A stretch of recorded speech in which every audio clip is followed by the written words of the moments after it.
رعوز دي بقى حكايتها حكاية، قصتها غريبة جدا، يعني غير المتعارف عليه كده في البشر، ما بنشوفهوش كتير. فعشان كده أنا فعلا اخترت إن أنا أكلمكم عن القصة دي. هنلاقي إن رعوز ما كانتش يهودية، رعوز فتاة مؤبية، يعني مش من شعب الله، ولكنها انضمت بعد كده لشعب الله وبقت من اليهود. القصة بتبدأ بإن كان في واحد اسمه ألي مالك متجوز من واحدة اسمها نعمي ومخلف ولدين. حصلت مجاعة كبيرة في مدينة بيت لحم، بيت لحم اللي جه منها السيد المسيح.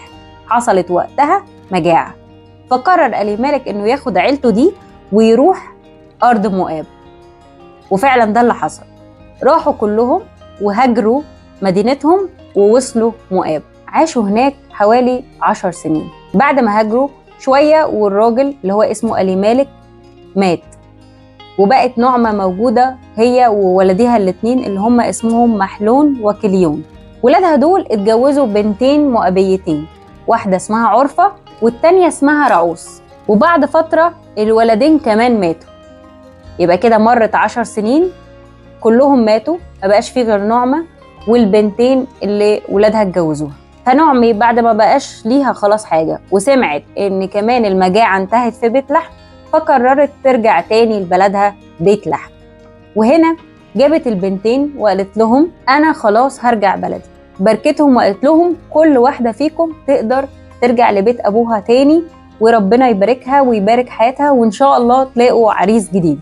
فلو بصينا لنعمة هنا هنلاقيها ان هي ست غريبة جدا، ست حنونة جدا. يعني ازاي انتي بتفكري فيهم دلوقتي، بتفكري ان انتي تباركيهم وتبعتيهم كل واحدة فيهم على بيت ابوها، وكمان بتصلي لهم ان هم يلاقوا عريس جديد. مش غريبة شوية؟ غريبة طبعا. انما بقى نشوف ايه اللي حصل من البنات. البنات رفضوا، قالوا لها لا، احنا رجلينا على رجلك، مش هنسيبك ابدا. وفضلوا بقى يعيطوا ويحضنوا بعض، وهي تقول لهم ارجعوا، انا مش هعرف اساعدكم، انا ما عنديش ولاد تانية اجيبها لكم، انتم روحوا كل واحدة تشوف طريقها وحياتها في بيت ابوها وانا هرجع بلدي. المهم من هنا لهنا راحت عرفة سمعت الكلام وقالت لها خلاص انا هرجع بيتي، وهي فعلا باركتها وسلمت عليها وروحت. فجت بقى لرعوس قالت لها يلا انت كمان اعملي زيها وروحي. انما رعوس التصقت بيها، الكتاب بيقول التصقت بيها، وقالت لها حاجة جميلة قوي، خليني اقراها لكم.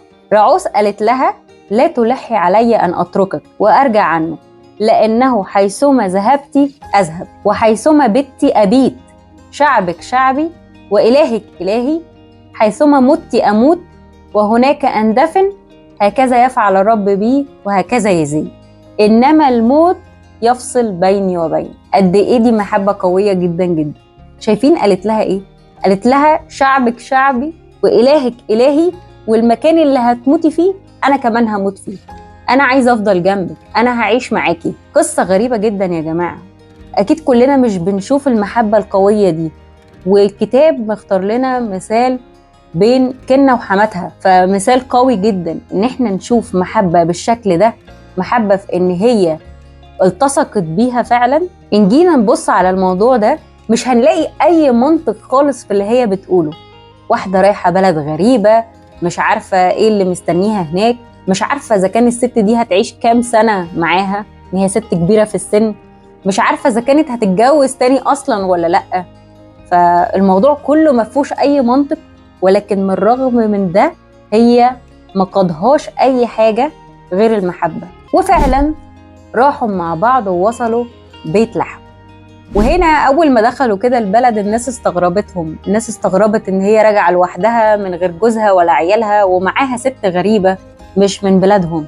حتى الناس بيقولوا لها يا نعمي يا نعمي، قالت لهم محدش يقول لي يا نعمي تاني، لان خلاص كل النعمة زالت من حياتي. انما بقى دخلت وعاشت معاها. وفي الوقت بقى اللي رجعوا فيه البيت لحم كان وقت الحصاد، فكانت الناس الغلابة كده بتروح تسترزق في الحقول. يعني الحصادين موجودين بيقع منهم بعض من الغل على الأرض، فبتيجي بقى الناس الغلابة دي بتسترزق، بتلم الحاجات دي وتسترزق هي منها. فنلاقي إن رعوس عملت إيه؟ راحت وقالت لحماتها إحنا محتاجين فلوس وانا ممكن انزل في الوقت ده اروح الم ورا الحصادين. ففعلا نعمي وافقت وباركتها وقالت لها روحي يا بنتي. راحت بقى، ومن حظها الكويس جدا او من نصيبها، خلينا نقول ان من نصيبها، راحت حقل واحد اسمه بوعز. بوعز ده يقرب ليه جوز نعمي اللي هو ألي مالك، تمام. والراجل ده كان معروف عنه ان هو جبار بأس، راجل كده ليه هيبة، راجل كبير في البلد في بيت لحم. ففعلا دخلت الحقل بتاعه وكانت بتلم من ورا الحصادين. فجه هو وشافها، وحتى انبسط بطريقة شغلها وشكلها غريب، وعرف قصتها ان هي اصلا مش يهودية وجاية بتساعد نعمي، ومشيت معاها الطريق ده كله بس عشان محبتها ليها. فناداها وباركها، وكمان أكلها مع الحصادين، وهي كمان أخدت من الأكل ده لنعمة وهي مروحة، وجابت خير كتير قوي. وحتى بوعز قال لها لما تكوني عايزة تشتغلي أو تلم الحصاد ممكن تيجي الحقل ده أأمن لك من أي حقل تاني. وفعلا وجدت نعمة في عينه. وعايزة أقول لكم لو تكملوا بقية القصة دي هتلاقوا إن بعد كده بوعز اتجوزها وجاب الطفل، ورعوس جه من نسلها السيد المسيح.